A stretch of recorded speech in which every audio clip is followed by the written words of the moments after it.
What is up, Ravens flock? Huge shout out for your support for the 410 Sports Talk. James and Glenn are the best in the business. They're killing it right now. They love talking Raven talk. Make sure you go subscribe to their channel. Let's go Ravens. Big trust.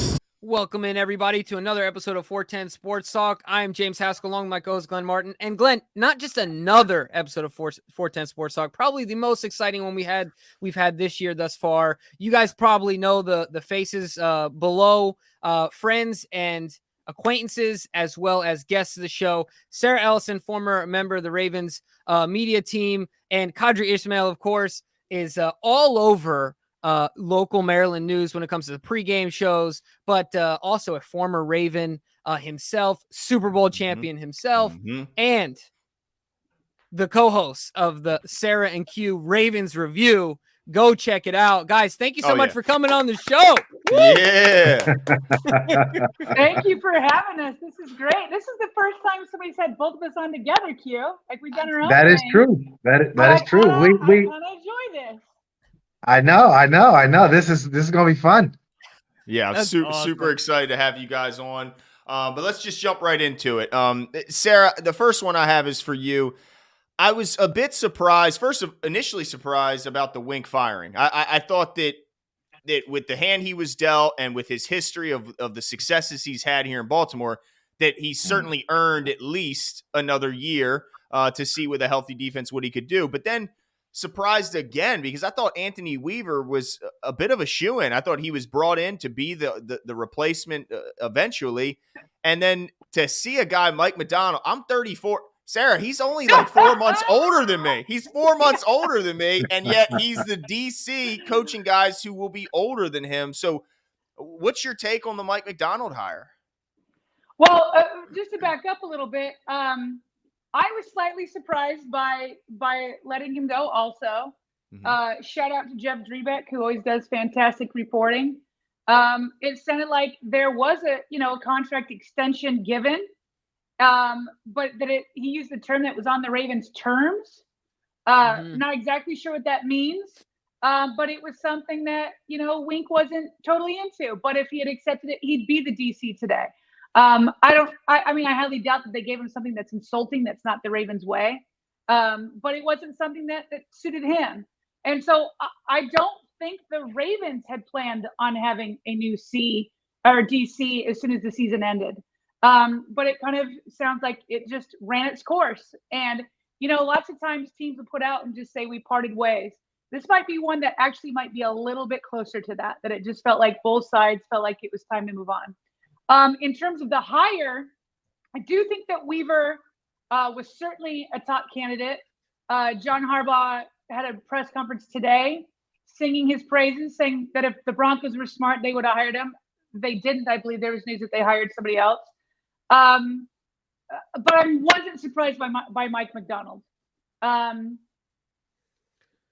Again, Weaver has the experience. Mike Mcdonald might be this guy. Who knows? Listen, he has 1 year as a defensive coordinator. That's it. It's a small sample size, but it's a phenomenal sample size, right? He turned that Michigan defense around. So that's all that we know. John Harbaugh on the staff knew a lot more than us because he started as an intern, worked his way up. The way people talk about him is he's this young defensive genius, right? Or did I see a tweet? There's a tweet that was like, when I get up off the couch, I go get potato chips. When he gets up off the couch, he goes, at 34 and gets, DC jobs here and there. I mean, he could be the next up and coming. We all hope, right, that he's the next defensive star, genius, whatever. That's obviously what John Harbaugh thinks or projects that he's going to be. We have that year in Michigan looking good. But now it's time. And I'm excited to see what he brings. Man, it's really going to be interesting to see. I like yourself, was a bit surprised. I was hoping for, and I thought it was one of those rare moments where my heart and my mind aligned in that I thought it was going to be Anthony Weaver, and I really wanted it to be Anthony Weaver. Not that I'm disappointed by this move. I like Mike Mcdonald, of course, being homegrown here in Baltimore as well. Doesn't hurt, but I really like Anthony Weaver and hope that he either gets the job there or, finds another opportunity to be in DC. But Qadry, I got to ask you something about the other side of the ball, specific to the career that you had at wide receiver. We did a video that ended up being a lot more controversial than I thought it was going to be. While Glenn and I had some turmoil on this point, I thought that a lot of people were going to be more on Glenn's side. It ended up being pretty split as far as our commenters go, and that's Hollywood Brown and them not picking up as of right now his 5th-year option, him being a first rounder. They have the ability to pick up that 5th year. They haven't done so yet.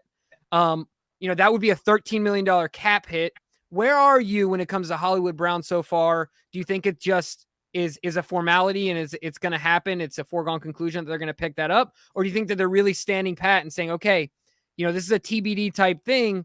You need to show us what you got before we give you a $13 million cap, before we commit to that cap hit of something like $13 million. Yeah, I think that, the season is where you build your leverage as a player. Clearly, you put yourself in a great position if you are producing. Obviously, you look at what Mark Andrews did. He produced so well that the Ravens went to him and they're like, look, we're going to get a deal done. They wound up getting a deal done. And he even backed it up by being first team All-Pro. Literally, he backed it up. Yeah. Top 2 tight end in the country. The Ravens far and away go-to guy when it came to getting the ball in his hands. You knew that good things were going to happen. I think for Hollywood, he lost a lot of that. Clearly, the Detroit game kind of set the tone for the entire season for him, where you could see the talent, but you didn't see the finish. You could see the inconsistencies because then you go back to the Denver game and you can see where he's making this phenomenal, leaping catch into the end zone after, separating himself from the defender. I think there are plenty of times where he's shown that, he's capable of being an upper tier guy. Who was it? Bart Scott early in the year was saying that, he's just a guy. He's not a number 1 guy. I think he had HAD past tense, the potential to do that. But when you look at his body of work, he really didn't establish himself as like, listen, I am your guy. When it comes to run after catch, you can't have 10, passes thrown your way and 10 catches and you only have, a handful of yards to show for it. You have to be able to break tackles. You have to be able to get upfield and make it happen a la a Jamar Chase. Now, with that said, there's apples and oranges here because Jamar is a big receiver compared to Hollywood. But Hollywood is supposed to be that speed guy, that elusive guy, and he's shown it at times. But then there are other times where, for me, I look and I'm like, man, I would have loved to have seen him break out of that tackle. I would have loved to have seen him, show up more. And it really hurt, the team when he had a chance to really show up and he didn't. And I think, what was it? The one pass in the end zone just right through his hands last game of the year as well. All of it. Just, I think his mindset is one of inconsistency. And so the Ravens are going to be in the leverage game of inconsistency. We're going to wait and see what comes about before we go ahead and really commit to you. And a quick follow-up on that, Qadry. As fans, I feel like you can endear yourself, or players can endear themselves to the fans and the community by the way they play, especially here in Baltimore, like being a blue-collar city and one that's about toughness and like not being entitled, where fighting for those extra yards, Mark Andrews digging for a few extra feet, Patrick Ricard digging for a few extra feet, like those things make a difference to us as fans, right? And then we see Hollywood like scoot out of bounds or like stuff like you kind of like you cringe as a fan. At least I know I do. However, especially when you see him early on doing it, first half of the season doing it and going finally, and then it disappeared. But does that mean anything to the coaching staff, or is that just like something that the fans identify with? You know what I mean? Like, does that actually move the needle? I think the big thing from a coaching perspective is something that, John, we talked about, Sarah and I talked about many a times, but John actually came out and said it. There are times where guys of, critical situations have failed and ran a wrong route or whatever it might have been. I think for coaches, it's consistency. So what does that mean? So if your game is one where, you're not gonna, take on a guy and fight for extra yards, in that regards, you should make a contested catch though. So if you make a contested catch in traffic and take the big hit, but the end result is a 15, 18, 25-yard gain. Hey man, great job. I want to see that. If you're, separating from the defender and it's making an easier throw for Lamar Jackson, then hey, we want to see that. You don't always have to be this run after catch, break tackle guy. But if you're a speed guy, then you best take that slant and go out the back door and use your speed and get by guys and make them miss tackles that way. So, in other words, his physicality doesn't necessarily dictate, who he is as a receiver.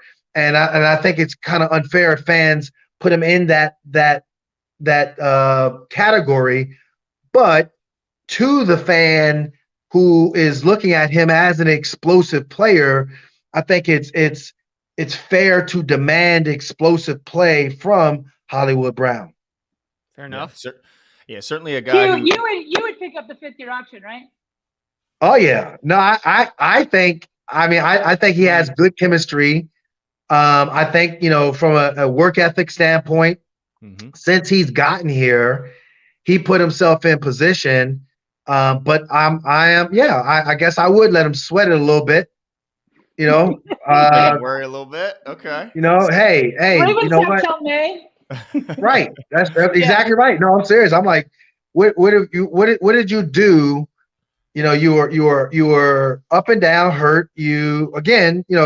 I'm not down on you, but don't act like you put yourself in position similar to what Mark Andrews did. That's where I feel like I struggle. And this is just me from a distance. I feel like some of it seems like there's a bit of I've already arrived type scenario being a first round guy. That's just me. All my perception of it, right? Like I stand alone in saying this. And that's what I struggle with sometimes. Like Mark has been nothing but a workaholic, and Hollywood's done the same thing. But Hollywood has increased every year. He's a worker. Glenn wants to give him his option 2 days ago. All I'm saying is, if you just look at the numbers, every year we see increases. And we know he's a worker. So really, what is he going to show you from now till May that you don't already know? He's a worker. Where are you at? No, I want to light that fire under you so I don't have Detroit again. I want to light that fire under you so when it's zero coverage, that the fear of God is being struck on the other team. When he jumped on the scene, was it the Miami game, and he just exploded? That was man-to-man coverage. So that was what you were supposed to have done. But then we come back to Miami game and crickets. Yeah. Okay. Yeah. All right. Hey, we can't be dropping passes late in the year. That should be touchdown passes. So if I'm a wait, so I know you want your 13, plus mil. Okay. The IRS gonna get theirs too. So don't worry about it. We'll wait till after April, the whole 9 yards. You'll go ahead and get a little money deferred and put it into a nice, good, tax deferred looking thingy-majigger, and you're going to be paid. Okay. You're going to be, going back down to Hollywood, and, you're going to be hanging out with your people, and it's going to be awesome. We ain't saying that. But at the same time, we're not trying to have Detroit all over again. That's right. Yeah, that was certainly hard to watch. I don't want to get bogged down too much on Hollywood, but Sarah, I do have to ask you, how much do you think his relationship and obvious chemistry and friendship with Lamar impacts a possible extension? I mean, not just the 5th year, but, beyond that. I think it's massive. I think that look, it's hard not to be affected when your MVP quarterback goes down, especially when he's your best friend and you have excellent chemistry. So I find Hollywood to be a very productive wide receiver. Not the Jamar Chases, obviously, but a productive number 1 receiver when he's with Lamar. To me, he hasn't earned an extension the way Mark Andrews did, because Mark Andrews has 3 different quarterbacks and he's still putting up, massive numbers. Hollywood started to trail off once Lamar went down. So that hurts, but knowing that it's Lamar next to him, or knowing that it's Lamar who most likely will be here long term, I think that helps Hollywood, but I don't think he's earned it yet. I agree with Q. I think he's earned the 5th-year option, but not an extension yet. I think he needs to be more consistent to show that he deserves a long-term extension. And just to put a bow on this before we move off from Hollywood, I just want to tell you guys a quick story. At the Steelers game, we were freezing our butts off in the stands watching that game. And when Hollywood, Q, you talked about the touchdown that went through his hands, Glenn was screaming, and I quote, "You got one job! One job!" Yeah. I mean. Yeah, because I was letting them Steeler fans know that were all around me. And man, he wasn't helping me any because then they were letting me know. So trust me, I feel your pain. I have friends who are Steeler fans, and they were all just, "Oh, this is Ben's last game. Oh, this." I'm like, listen, we don't give a rat's buttocks about Ben. When Ben is done and retired, we will look back fondly. I will hopefully get some kind of picture of Haloti breaking his nose and have Haloti personally sign it with some of the blood drops on the photo itself and give it to him. Okay? Bless his retirement. Go ahead and get T-Sizzle, have that big old quote as far as, listen, God may have his soul, but I own his ass. Well, okay. All I know is that's all that mattered. And so, yeah, you're right. We would have had some major street cred if homeboy would have just secured the catch and it would have been a touchdown. Instead, we don't. And now we got to listen to Steeler fans talking about something. We made the playoffs. And I'm like, yeah, okay, whatever. That's why we're going to be picking before y'all. We're going to get a better pick. Now what? Say something. They got Mason Rudolph as a quarterback. Yeah, welcome to quarterback purgatory. But I guess you never know who knows who's coming in. But all right, let's switch. Watch them get Aaron Rodgers, but go on. I know, or Russell Wilson. It'd make me sick. And I wouldn't be shocked, honestly. But Sarah, if you would have told me one coordinator was going to get fired, I would have certainly predicted that coordinator would have been Greg Roman. And then, so a little surprised that right now he's on the staff, but even more surprised when I heard John talking about him, because he certainly didn't come out defiantly in defense of Greg Roman being here. Almost sounded like, well, that's in the plans, but things could change. Yeah, it's early. A lot of those things. Yeah, like how hot is the seat under Greg, and what are his chances of not just being here throughout the entire season, but even starting as the OC here in 2022? Well, first of all, I got to give a shout out to my guy, Q. I'm not joking. At the end of the Steelers game, we were getting lots of questions like, season's over, Roman's gone, right? My guy Q here is like, why is everybody on Roman? If anybody should be talked about, it should be Wink. That's like, he said that. And even I was like, oh, Wink? I mean, he's got injuries too, but this guy called it. I don't know that you were saying he was going to be let go, but you were saying if the two coordinators, why did Roman get all the heat and not any of Wink? Wink was the one who had the 25th ranked defense, whereas Roman, with probably more injuries, not to say Wink didn't have a ton, but Roman with more injuries led the 7th ranked in yards offense. So, okay. So I'm not surprised that Roman is returning. If you've listened to us for a while, you know that we have not gotten on the fire Roman bandwagon. Mm-hmm. We're not apologists, but we ain't sitting there hating either. That's right. I think we're in the same camp. We've went to war with some commenters over Greg Roman, so hey, you don't have to tell us. It's tough too, because we've all on Twitter seen the Twitter handles that literally they change them to Fire Roman, and so like that segment is tough to even talk to. Yeah. And then it's like, I'm trying to remember, there's a term for it where people like start off with a minor disagreement and one person goes here, so you go here, and they just, is that politics? Like, is that the term? Yeah. I'm gonna be bothered. I'm gonna look it up and like email you guys tonight once I figure it out. But anyway, so that's the way I feel like it happens with Roman. Like there's some legitimate concerns about Roman. And I hate that sometimes I'm talking to these ones over here that are just like not listening. It's fire Roman at all costs. And then there's some others that would like to see him go, but have some legitimate concerns. So I disagree a little bit, Glenn, with your depicting how the press conference went. To me, John Harbaugh came in, and the Ravens are this way, generally don't feel like they need to announce when they're not firing somebody. Mm-hmm. You know what I mean? Like, I know it's like the big talking point, but it's not like they need to announce that Greg Roman is staying on. He's under contract. you would announce if he wasn't. And so he comes in the way I expect, knowing how they prepare for press conferences and all that. And he just started talking as if Roman was back. And I was like, I knew it. I knew this was going to be. And then it was Jeff Zrebiec, who was like, just to be clear, doing what journalists are supposed to do. He's like, is Roman returning? And so he said yes. And he said, that's the plan. But again, people took this as cold. I didn't take it this way. To me, it was more like when Harbaugh asked if an injured player is going to be hurt, what's his stock answer? There's a chance.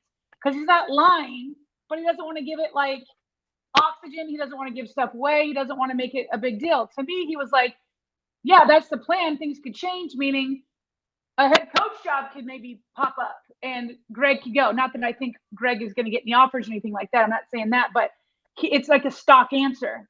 So I didn't think it was like kind of backing up. Now that said, sure, if the Ravens go off the rails by midseason, John Harbaugh has been known before to make a change midseason. And I wouldn't rule that out. The Ravens have, talent. They're going to have to reload on defense. But yeah, so I would like to see Greg Roman get Rashad Bateman more involved. Some of that's on the quarterbacks. Bateman was open a lot, and the quarterbacks missed him. He kept talking about this vault that maybe he has the combination to. It just adds to the whole idea that he's. I like to call him Gimli, right? And so like how they had like they live underground. They have like the whole mysterious. Yeah. It just adds to it. When he said vault, my whole mind, I was just like, oh, geez, Greg, you're just playing right into my hands, man. Like, but where I don't think he gets credit, and maybe it's credit to T. Martin and Keith Williams. I feel like the passing game did improve. It certainly did in yards per game. Obviously, went from 32 to 17. And DVOA, which is more efficiency, it's still about average. Which you lost your MVP before the MVP went down. That DVOA was up. And so I don't know. There's some that I just feel like just didn't even give him a chance once the season started. They kept narratives from the year before of the passing game. And to me, I saw improvement, but I saw a lot of wide receivers open that weren't hit. I saw wide receivers drop a lot of balls. I liked play calling. If we wanted to get into play calling, I mean, we did every week. I liked some of the play calling. And I thought that they weren't necessarily executed. I saw guys open, all sorts of stuff. So again, there's some legitimate concerns, and I hear them. I don't agree with all of them, but I think he earned to come back. And I don't think people try to say he's hurting Lamar Jackson. I thought Lamar Jackson, before he got hurt with his arm, was playing at an MVP level with his arm. He did hit a snag, and that is worrisome with the zero blitz and whatnot. But I think the Ravens offense can be explosive next year. I really do. You get an offensive line to build a fortress around Lamar Jackson. I think the offense can be explosive next year if healthy. Yeah, it's gonna be really interesting, and I think it's interesting that you perceive that differently because, and initially when I saw the presser, I didn't even read into that, and then Glenn and I were talking about what we were doing for a few shows, and he mentioned he was like, dude, there was no really like backing up of Greg Roman. It was just kind of like he skimmed over it and was like, "Oh, the plan's that Greg's, the plan is that Greg's here, and he's contractually obligated to be here, whatever. How, like you said, it was a stock answer. So that was interesting. That you perceive that differently. But Qadry, because he's not announcing that he's staying. To him, he's staying. So it's not news. You guys, that's the way they look at it. That's a good point. I hear Sarah on that, and here's where the cool part of Sarah and I's Raven Review, because it's not that we're in lockstep on every single thing, but here's where the conversation of us going back and forth, because in my mind, when we've had listened to John during the season, yeah, he's kind of that gruff, kind of a head coach. I'm not going to give you a lot. However, this time around, and even today's with Mcdonald, he was like more jovial and open, and that's where I was like, oh, you jovial and open. But then when you was like ask about your boy, you go back in your shell, right? You see what I'm saying? So like, But then here's where the chemistry of what Sarah has stimulated in me when she said, yeah, that doesn't mean that he wouldn't make a change mid-season. So in my mind, he's done that before. Obviously, you talk about Cam Cameron, and then you talk about Jim Caldwell, and we know, what happened then. You go on this magical ride, and we're living large. When I look at Greg Roman, I think the one thing that you got to say is that if he had all hands on deck before he went into the season, I was so excited for the fact that you had T. Martin, you had Keith Williams. There was a synergy there. None of them really had egos, and I think it was gonna be great. I think also if you in fact had the horses that he needed to have for a running game scenario, and the way even without them, how Lamar was on this MVP pace. I mean, I think it would have been a no-brainer. I think he would have. He was, heck, the one historic year. He was the doggone coach of the year, assistant coach of the year. People want to forget that and just throw shade his way the entire time. Again, I'm not an apologist, but I do see the bigger picture. And for right now, I don't see that he should be kicked to the curb. Yeah, we always talk about if the offense does well, Lamar and the players are great. If the offense does bad, man, that coaching is trash. It's just amazing how they get none of the credit and 100% of the blame. But Sarah, you brought up the T. Martin aspect and Keith Williams being brought in, and we were all super excited, especially with the reputation that both of those guys had coming into this year, and with Keith, the endorsements he gets from all pro receivers around the league got us all excited. But Q, we still saw moments where receivers ended up 5 yards away from each other. I mean, there's still shots of big time moments where all four receivers are within a 10-yard radius in between the hashes. They're all four in there. So what did you see as far as schematically with the passing game different this year after T and Keith have gotten here than in years previous? Let me even go to pregame warmup and just the way in which the receivers were running and putting themselves in position to run and play and move and get ready to go out there and compete. I mean, they looked different. They looked sharp. They looked like they were coming in and out of their breaks and sticking their foot in the ground, coming out, making catches, and off they go. So that's one. Two, what I saw again, from jump was that, Lamar was like, I'm getting it downfield. If I get this ball downfield, this is going to work in my favor. And we saw that, more than a couple times. Literally, again, I keep referencing back to the Detroit game, but that was a game in which everybody was trying to take away those running lanes for Lamar, and they were playing everybody up close, and he was just throwing it down the football field, making big plays. Now, obviously, it didn't work out for Hollywood, but I think that tone was set as far as some of the routes that we saw in the beginning of the year. Yeah. I think that anyone who didn't see an obvious improvement in the passing game is just not trying to see those improvements and really just wants Greg Roman out of here is kind of my take on it, because it was clearly when Lamar was in there was an obvious improvement. You all right, Jimbo? Oh, I'm good to go. Okay. All right. Because you ghosted he had something in his eye, and he had to get it out of his eye. That's right. I appreciate the cover, Q. But Sarah, I got to ask your opinion on these Bengals, because I'm so torn right now. Because on one hand, I'm hyped for a team that's never won one to be in there, But on the other hand, there were some words said throughout this season that, I'm a Ravens fan, so it rubbed me the wrong way. So it's hard for me to root for the Bengals. Yeah, anytime you spend time on Twitter, it gets really hard to root for the Bengals because really hard because Eli and they lay it on thick. I mean, man, they get an inch of they get an inch of, or they get an ounce of recognition, and boy, do they take it. It's so tough. But I don't want to root for LA to win again. I mean, so where are you on the Bengals? And as far as like the Ravens strategy, do they have to look at the Bengals and say, they're the new Steelers. That's the team we're building to beat in the AFC North. I want both to lose. Can we do that? The only I person know, right? to win, It's gonna be a 0-0 tie. I want to win is Eric Weddle, but I don't want the Rams. I know. Same here. Yeah. Same here. Yes. Like our guy goes out of is in retirement for 2 years.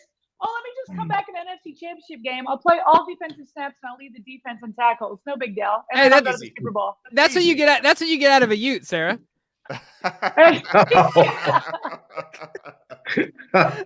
Yeah, those Utes. Wait, what's the question? What am I answering here? How do you feel about the Bengals? How do you feel about their play? Thank you. But here we go. But speaking, I have no problem. I do not like the Bengals. I do not like, as you guys have said, the fans who they're about to go in the Super Bowl and all they can think about is comparing him to Lamar Jackson. It's so annoying. It's super annoying. And I'm sure our fan base is annoying too, at times and whatever. But it is very interesting. Okay, so to your question about one, yes, the Ravens have to build their roster thinking of the Bengals for sure. They're going to the Super Bowl. Yeah.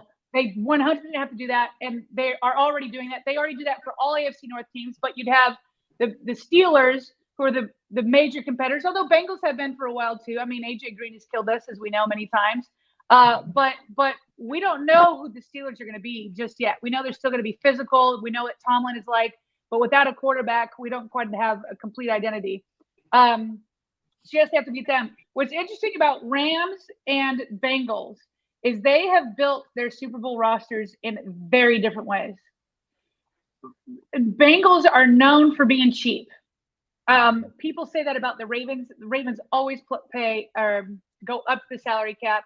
Bengals are frequently don't go up to the salary cap. Like you'd go into the season, they're like 50 million under the salary cap. Okay. They make me think of the inmates from The Longest Yard, like their facilities and stuff like that. You know what I mean? Yeah. Just like a dirt field with tumbleweed flying, just rolling across the field. Yeah. So, but they've built it by losing a lot and getting some really high draft picks. Could you imagine how many? Burrow was he number one overall? Yep. Number one. What was Jamar Chase? Number 6. 5, I thought 5 or 6. 5 or 6. Yeah. Could you imagine the Ravens having 5, yeah. 2 that high, and then probably and many others that are in the middle or higher. So that's how they've built it, but that's probably why they haven't been there that often because they don't spend a lot. And then you've got the Rams who have I don't think have a first round draft pick again until 24. 24. Oh my gosh. So they're in. And here's the thing. The Rams are swinging. They're going to be over the cap. They've mortgaged their future big time. So they have to hit because some painful years are coming up for them. And it would be less painful if they could win the Super Bowl to take that sting away. So it's very interesting, the 2 different ways they've done it. And that's kind of the only reason why I kind of want the Bengals a little bit. Because I don't like this idea of buying a Super Bowl and then your fans are in pain for a decade or half a decade, whatever. Typical LA fashion, though. I mean, if you look at the way the Lakers have done, they don't rebuild. They just retool. Buy more championship teams, right? And the Bengals got 50 million in cap room next year, which is really scary. But it'll be interesting. Their GM and front office is going to have to start working when Joe Burrow and Jamar Chase and T. Higgins, and they got those 2 offensive linemen up front. When they got to start paying those guys, it's going to get real interesting when you got the last pick. That's all we can lean on. To spend it all. They might have to let some good guys go. Yeah. So I'm about to say they're going to let some good guys go, and then we're going to go ahead and swoop in and take those Bengals and turn them into Ravens. That's right. And about that, Qadry, I'm glad you brought that up because it leads right into our next question. Their receiving core is explosive. I mean, ridiculous, all young, a lot of young dogs there that they have. They are, as hard as it is to say, they're exciting to watch. But when it comes to the Ravens, what are your expectations for this receiving core moving forward? And this is the real question that Glenn and I have outside of the expectations. Do you, and for either of you guys, do you see them bringing in a veteran like they typically do? Or now with the myriad of guys that they have that are young, do you see them having enough in-house already? I don't know why we are talking about the receivers as far as the core itself compared to previous years. The disappointment, I guess, is in Miles Boykin, the overall disappointment of the receiving core so far from a drafting standpoint. But, they've not done anything that looks at it as like, oh, man, you can't play or you're not clutch enough or whatever the scenario is. I like this receiving core a lot. I think, whatever the vault was supposed to have been or not been for James Prochet, okay, maybe one day he'll get it and we'll see him with some kind of cool whatever. Who knows? But until then, I like him. Devin Duvernay, when he had his little slither of an opportunity, showed up. Wallace, when he had a chance to make a really difficult catch, he snatched the ball out of the air and took advantage of his opportunity. Yeah. Again, we already talked about Hollywood, but Bateman, the thing was, he missed time because of the fact that he had the groin injury. So the groin injury happened, but I love the way in which he came back, and he has that kind of Anquan Bolden-esque type of a game to him. He doesn't look like a burner, but yet he makes plays. He looks like you can go up there and press him, but then he's creating separation off of that press and getting down the field. I think it's about the offensive line. It's about the offensive line, being healthy. I don't know if you want to draft. I don't know if you want to bring in another free agent. I know they, do it all. John Bring did. It all to me. Bring it all to me. Do it all. Yeah, well, it's crazy because see how John, he was all lukewarm with your boy Greg Roman. Oh yeah, that's just the canned answer. But then all of a sudden he gonna give some love to Zeitler, and he gave some love to Alejandro. Well, the last 2 games he played really well. You're like, bro, come on, man. We need more than the last 2 games. We need more. We need more. He's gonna go retire, and Alejandro's a good guy. He's just maybe that's what it was. It was a good farewell. Send him off. Man, we can go ahead and have him retire and talk all the platitudes and all the other stuff when that happens. And once a Raven, always a Raven. We'll give him a plaque and a key to the castle and a couple million bucks that he right. already got, right? You know what I'm saying? I'm like, man, we need an offensive line. That's the bottom line. Bring back Orlando Brown Jr. What the heck? Something. We need an offensive line. Oh, man. I'm still not over. Glenn lost a bet and had to wear an Orlando Brown Chiefs jersey on the show. I'm still a little salty about his exit, but we're not here to talk about Big O.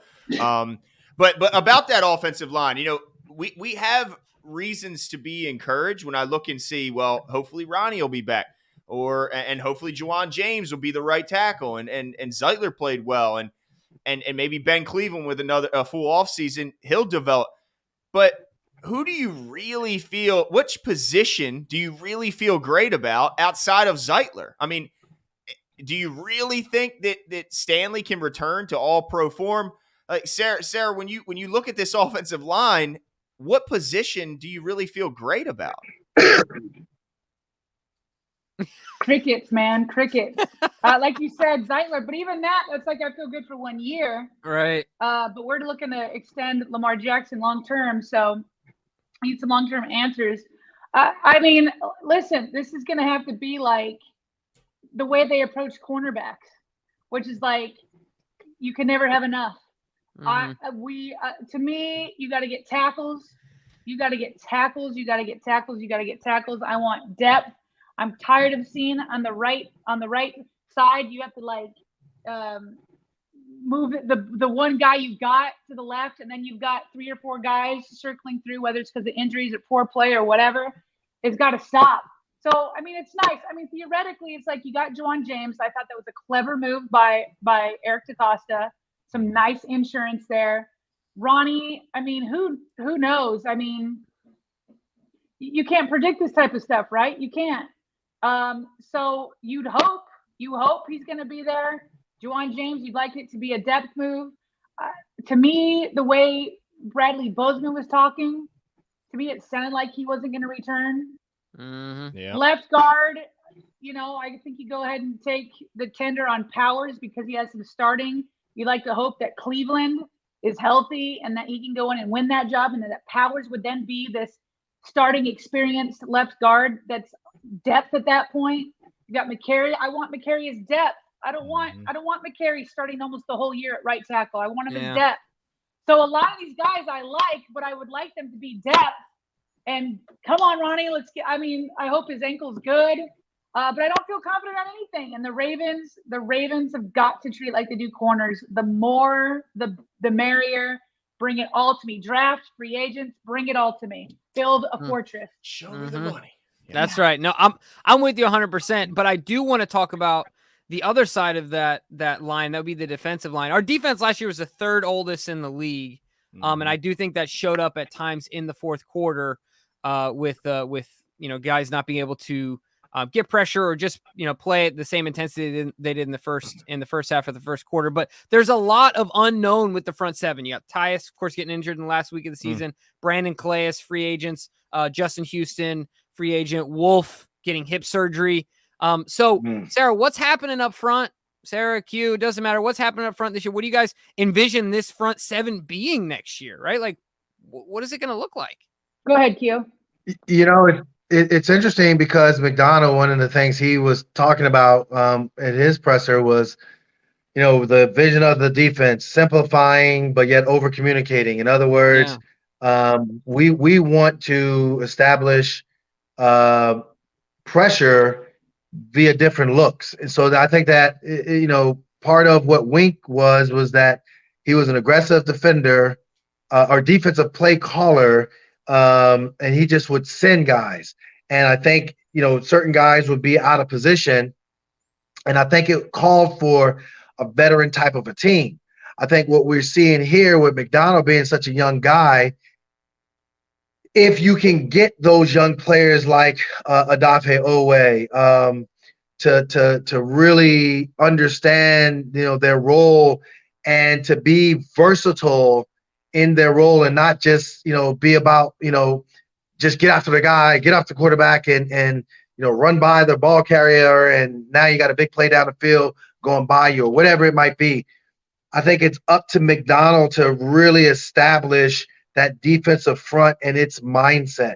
Yeah. One of the things John Harbaugh was saying, I guess he had a man look one week and then the next week it was a zone look. And I was like, okay, so clearly he has a knack for simplifying and teaching and guys really totally buying in and understanding things.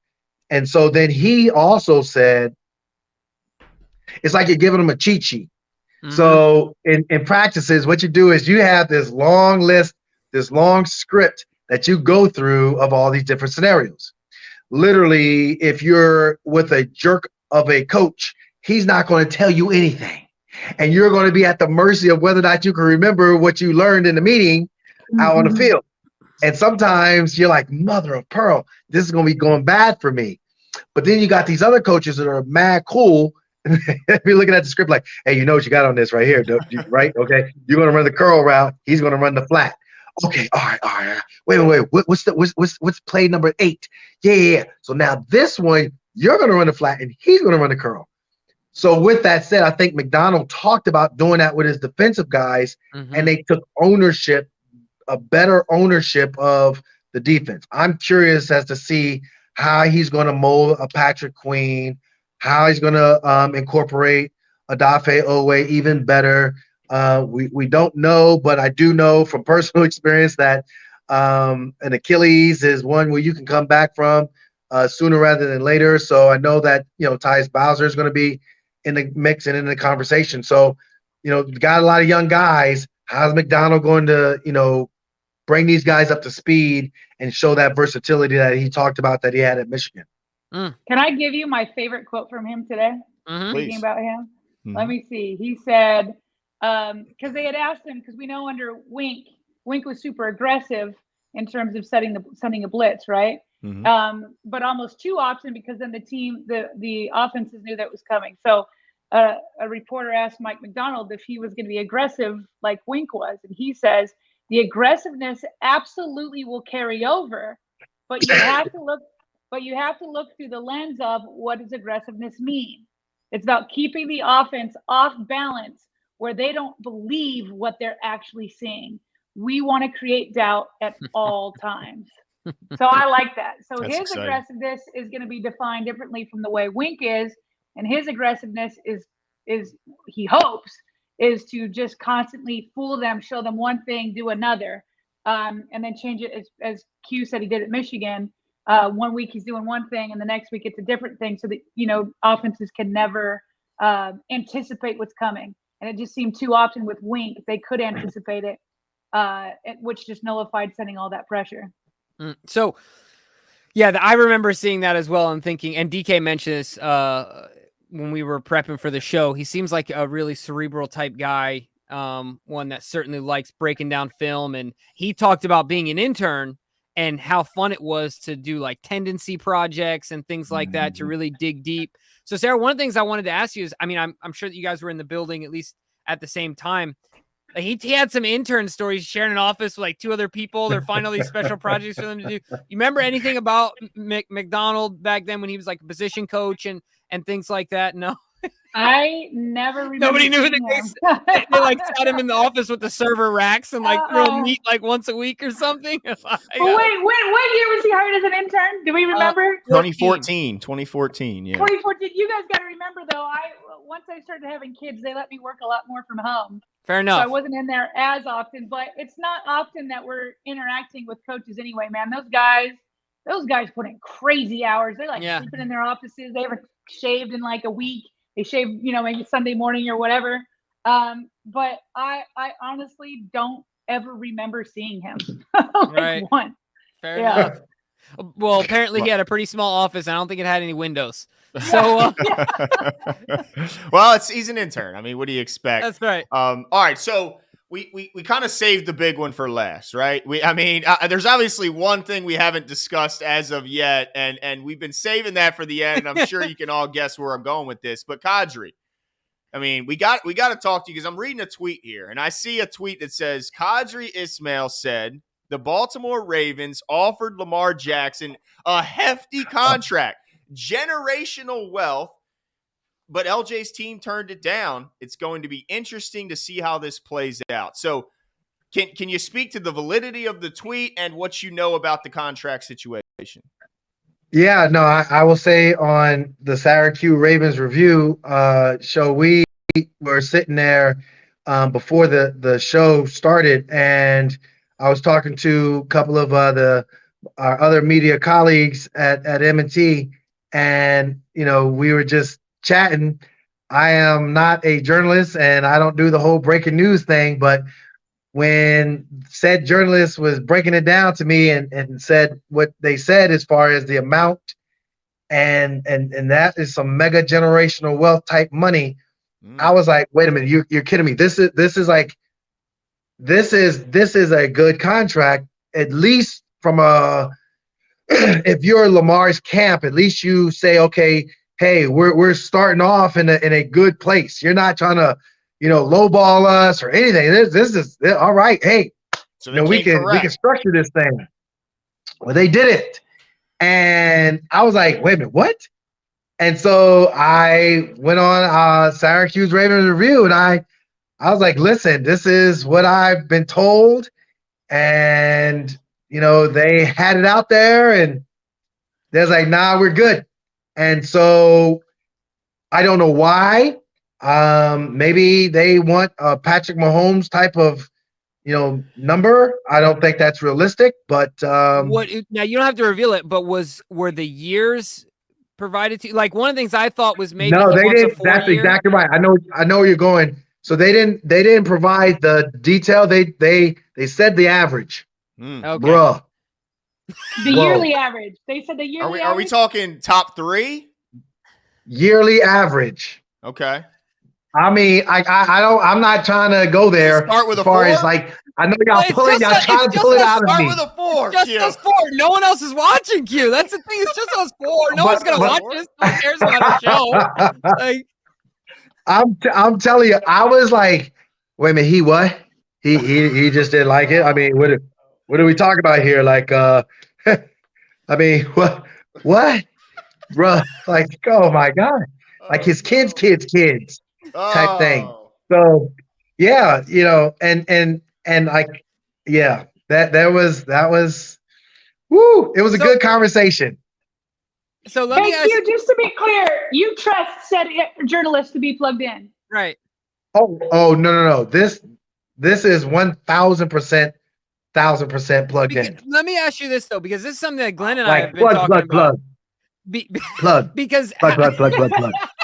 How do you right into the wall. How do you get that plugged into a camp that is so small, right? Like it's Lamar, and like people always talk about how his mom is his agent. Jeff Zrebeck even said like she's like his consultant manager, but like I don't even think based on the regulations of the NFL she can actually be his agent, right? Like she can work with him in making the deal and having conversations, but she's part of his camp. Outside of that, I don't know if he's got some lawyers that he confides in or whatever the case may be, but it's super small.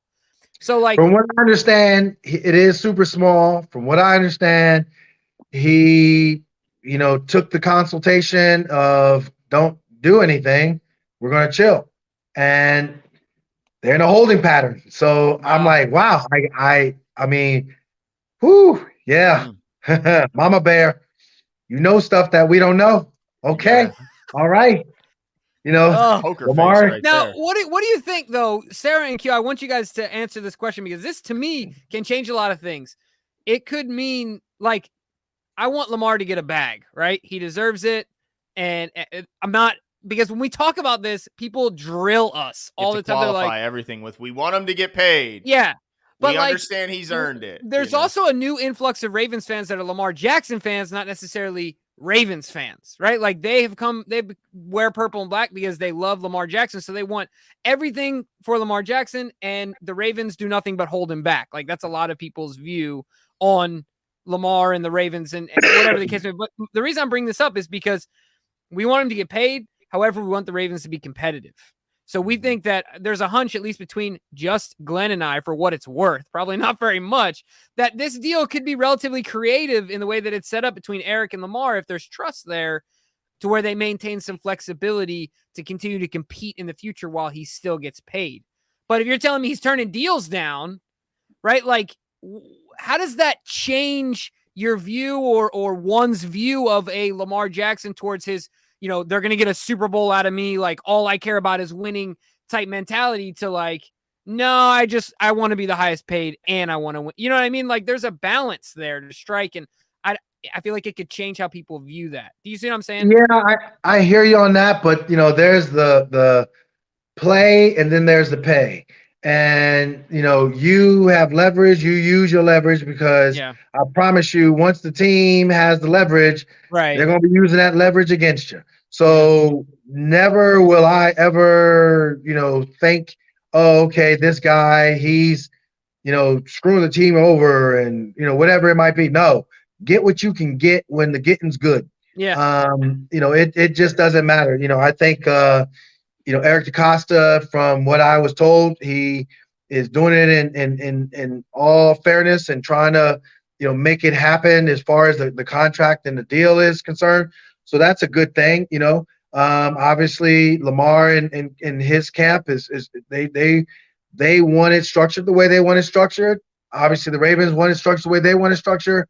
Somewhere in the middle is gonna be the sweet spot. We're gonna all sit back on the outside and speculate this thing to death, but ultimately it's gonna come down to both camps somewhere meeting up in the middle. That's how it's always been, and it doesn't really. I'm not gonna think lesser of Lamar, nor am I gonna think lesser of the Ravens, because at the end of the day, they still have to be creative and putting together a team, and they will be creative putting together a team. Although they let Orlando Brown Jr. go, and that's where we kind of like went off track. They just went off track with Orlando Brown Jr.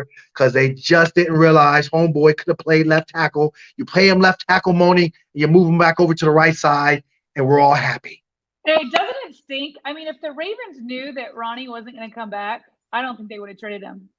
Not a think chance. They were planning on Ronnie coming back. And I would have been like, screw that. We know that you want to be left tackle, homeboy, but we're going to pay you that left tackle and we're going to put you over to the right side. Oh, wait a minute. Ronnie. Hey, Ronnie went down, but you a left tackle money. You over on the right side. Alejandro, stay over there on the right side. Go ahead, Orlando. Go over to that left side. Let's go ahead and do this thing. But Qadry, Orlando said it wasn't about the money. He said it's about the prestige of playing left tackle, and he didn't want to be a right tackle. That's what he told us. Good for him. Didn't want him to be no. Good for him. We love you. We would have been like, okay, go ahead, and we're gonna pay you that left tackle money, and you can even put in your locker LT on the side where, okay, we can do all that, and then you go out to practice, and we'll just put you over on the right side. And then Ronnie is going to have this little knee ache. Oh, my knee, it's a little bit tender. Don't worry. You go in there with the trainers. The trainers will take care of you. Hey, Orlando, go ahead back on over to the left side. Come on. Alejandro. You're looking good right there, brother. But we don't do it this way. You might have done that in Pittsburgh. You warmed up that way, but we don't warm up that way. Okay? We play music here. Okay? Don't know what Mike Tomlin didn't do. Mike Tomlin didn't want to play music. Who cares? We play music here. Get your butt over to the right side. Let's go. Okay? Here we go. Oh, wow. I love that you feel still so strongly about it. And honestly, my jersey that I lost the bet and was forced to wear is still sitting behind me because I don't know what the hell to do with this thing. Oh, it's gross, right? I don't know what to do with it. It looks so yellowy, blue, reddy, nastiness. Ugh. And who wears 57 as a left tackle? I mean, right. It makes you look small. Yeah, I don't like it. But yeah. Last one I have, Sarah. Yeah, wait.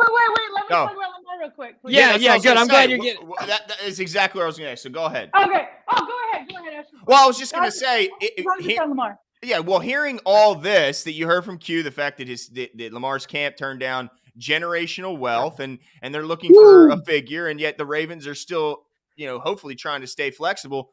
What are your what do you give the chances of this deal getting done? Or are we really realistically having to come to grips with there might be a chance Lamar plays elsewhere after this deal? Or on a franchise tag too, right? Something like that. Right. Twice.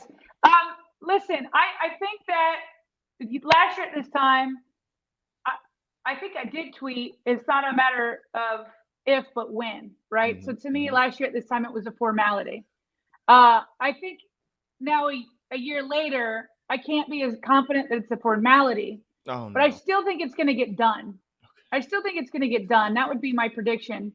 For a few reasons. One, I think the Ravens want to get it done. And there's some talk out there. Is there some reservations after Miami and then cover zero and all that? And what kills me for both the Ravens and Lamar is that he didn't get time to show that he could adjust and overcome that, because any challenge that has come his way, he's been able to overcome. Anytime somebody puts an obstacle or a narrative around him, he's been able to overcome it. So I would feel a lot better if he had been able to play. One, we probably would have made the playoffs. And two, I think he could have overcome the latest challenge.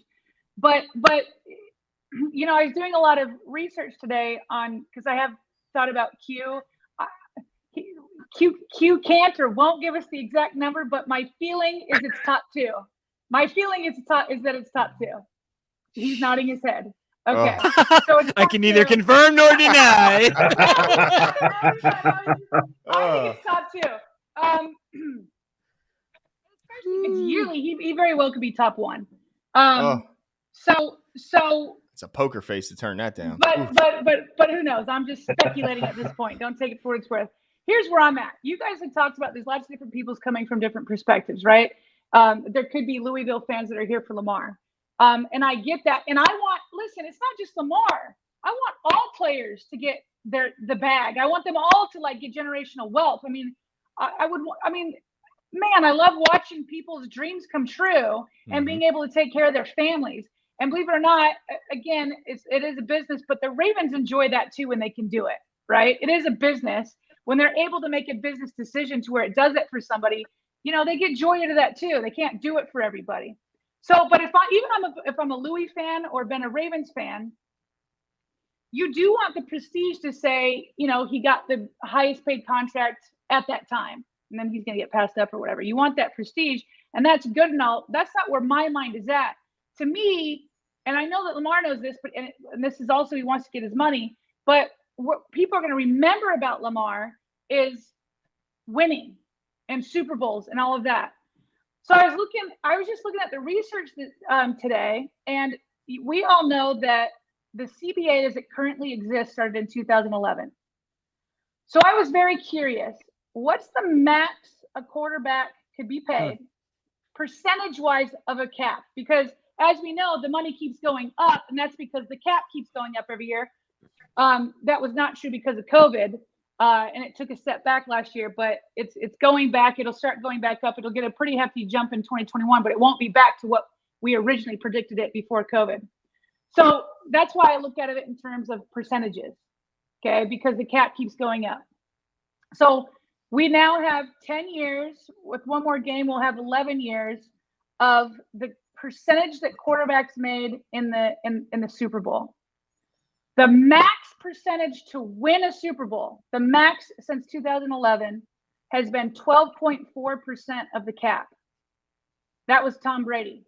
Freaking Tom Brady, man. Freaking Tom Brady. That guy. Okay, now the max of having a Super Bowl appearance was 15.3%, which was Matt Ryan in 2017. So then I wanted to go a little bit further at all the conference championships. What's the max a quarterback is made to be in a conference championship? And again, it's about 15%. Okay. So that tells me, to put that in perspective, okay, Lamar is currently scheduled to play on his 5th-year option at $23 million, right? Mm-hmm. I hear people on Twitter all the time, how can we get that number down? Let's get him an extension. Let's get that number down. That $23 million would be 11% of the Ravens cap. Now, to hit that 15%, which is the max for appearing in the Super Bowl, he'd be paid around $30 million. Now, that's for this year, right? So if you're having $40 million plus, right? Because I know the number, I'm like, girl. I know. I'm fairly confident it's more than $40 million he was offered based off of Q, okay? My guess is it's around 43. That's my guess, Q. That's funny. I thought 42. I was doing some math, so I'll take between. Whatever. Now, that's an average. Now, of course, I just want 2 million of it. Yeah. Just give me a percentage. You know how it's changed since you were a player, right, my friend? Like how it's changed. Seriously. In such a short period of time. So that goes to my point, though, that this cap's going to keep going up.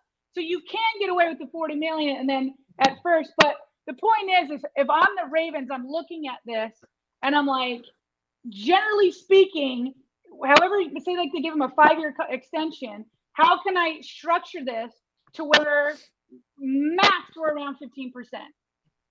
And then you try to do all the numbers and say, here's what I can do, and this is how we can get you a headline that's like, highest paid yearly or highest. He's not going to beat highest guarantees because unless he gets a 10-year deal, he's not going to beat Patrick Mahomes.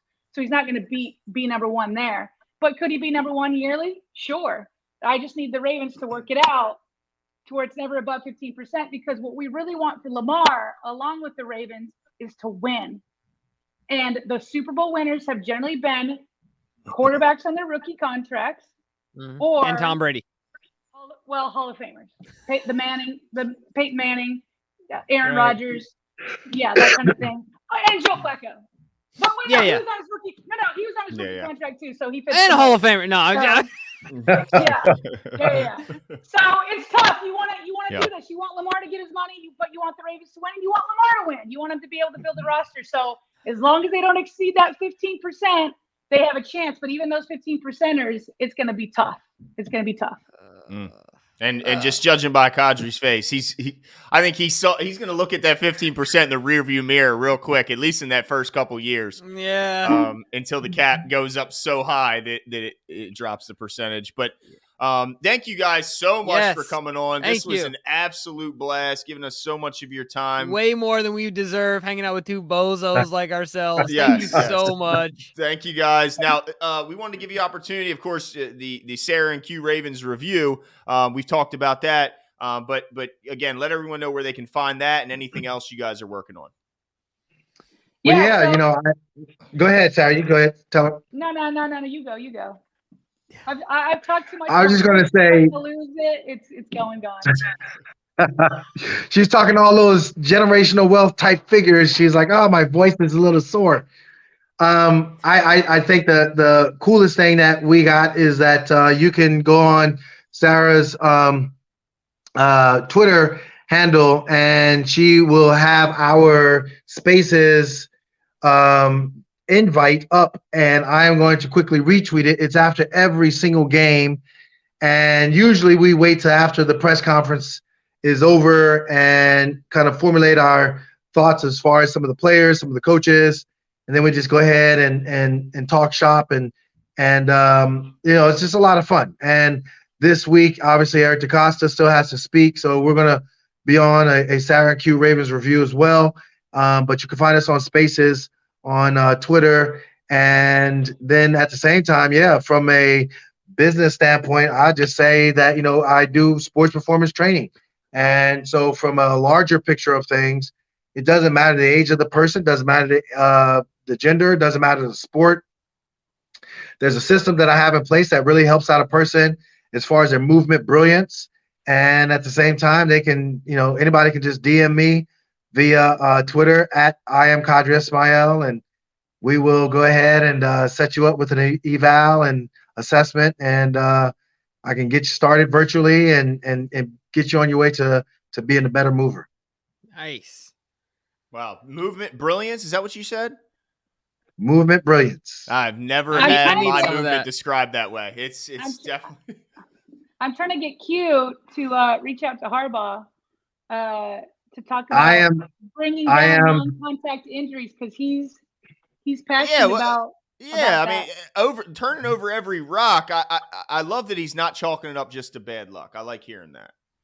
Yeah, we've talked long enough, so I'm not going to go too long on it. But I will say, what Sarah was saying, and the whole turning over every rock and all that jazz. It's motivated me to reach out and be like, listen, the one rock you didn't turn over, we need to discuss. And it's simple. It's just about the ankle and the way the foot and the ankle, makes contact with the ground. And there's certain training protocols that you have to do away with, and there's certain protocols that you have to prioritize. And if you don't do that, then you're setting yourself, your multi-million-dollar athletes up for being on injured reserve, and you're just going to repeat that same cycle all over again. So the recovery techniques, I'm sure they're going to have a ton of recovery techniques that are going to be effective, that are going to work. But you can't just train the same old and expect a different result.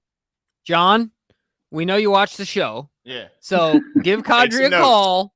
That's right. Take some notes. Give Qadry a call. Let's figure this thing out. Guys, thank you so much for your time this evening. We feel absolutely fortunate to have you on the show, and hopefully have the opportunity to do so here in the near future. Have a great night, and we'll be sure to get this out soon. Talk to you guys soon. Thanks, guys. Thank you.